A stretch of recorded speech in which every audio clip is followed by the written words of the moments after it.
ಗಣರಾಜ್ಯೋತ್ಸವವೆಂದರೆ ಭಾರತವು ಜನವರಿ 26, 1950ರಂದು ತನ್ನ ಸ್ವಂತ ಸಂವಿಧಾನವನ್ನು ಅಳವಡಿಸಿಕೊಂಡು ಸಂಪೂರ್ಣ ಸಾರ್ವಭೌಮ ಪ್ರಜಾಸತ್ತಾತ್ಮಕ ಗಣರಾಜ್ಯವಾಗಿ ಘೋಷಿಸಿಕೊಂಡ ದಿನವಾಗಿದೆ. ಈ ದಿನವನ್ನು ದೇಶದ ಪ್ರತಿಯೊಬ್ಬ ಪ್ರಜೆಗೂ ಸಮಾನ ಹಕ್ಕುಗಳು, ಸ್ವಾತಂತ್ರ್ಯ ಮತ್ತು ಕರ್ತವ್ಯಗಳನ್ನು ನೀಡುವ ಸಂವಿಧಾನದ ಮಹತ್ವವನ್ನು ಸ್ಮರಿಸಲು ಆಚರಿಸಲಾಗುತ್ತದೆ ಮತ್ತು ಡಾ. ಬಿ. ಆರ್. ಅಂಬೇಡ್ಕರ್ ಅವರನ್ನು ಸಂವಿಧಾನ ಶಿಲ್ಪಿ ಎಂದು ಗೌರವಿಸಲಾಗುತ್ತದೆ. ಗೌರವಾನ್ವಿತ ಅತಿಥಿಗಳೇ, ಶಿಕ್ಷಕರೇ ಮತ್ತು ನನ್ನ ಪ್ರೀತಿಯ ಸ್ನೇಹಿತರೆ, ಎಲ್ಲರಿಗೂ 77ನೇ ಗಣರಾಜ್ಯೋತ್ಸವ ಹಾರ್ದಿಕ ಶುಭಾಶಯಗಳು.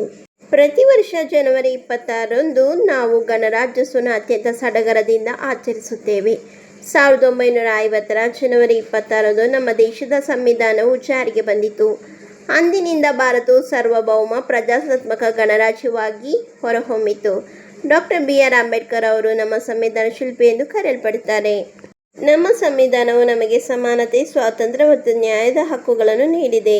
ಈ ದಿನದಂದು ನಾವು ದೇಶಕ್ಕಾಗಿ ಪ್ರಾಣತ್ಯಾಗ ಮಾಡಿದ ವೀರ ಯೋಧರನ್ನು ಮತ್ತು ಮಹಾನ್ ನಾಯಕರನ್ನು ಸ್ಮರಿಸಲೇಬೇಕು. ಭಾರತವು ಇಂದು ವಿವಿಧ ಕ್ಷೇತ್ರಗಳಲ್ಲಿ ಪ್ರಗತಿ ಹೊಂದುತ್ತಿದೆ. ದೇಶದ ಜವಾಬ್ದಾರಿಯುತ ಪ್ರಜೆಗಳಾಗಿ ನಾವು ದೇಶದ ಏಕತೆ ಮತ್ತು ಶಾಂತಿಯನ್ನು ಕಾಪಾಡೋಣ. ಭಾರತವನ್ನು ಇನ್ನಷ್ಟು ಬಲಿಷ್ಠ ರಾಷ್ಟ್ರವನ್ನಾಗಿ ಮಾಡಲು ಶ್ರಮಿಸೋಣ. ಎಲ್ಲರಿಗೂ ಗಣರಾಜ್ಯೋತ್ಸವದ ಶುಭಾಶಯಗಳು. ಜೈ ಹಿಂದ್, ಜೈ ಕರ್ನಾಟಕ.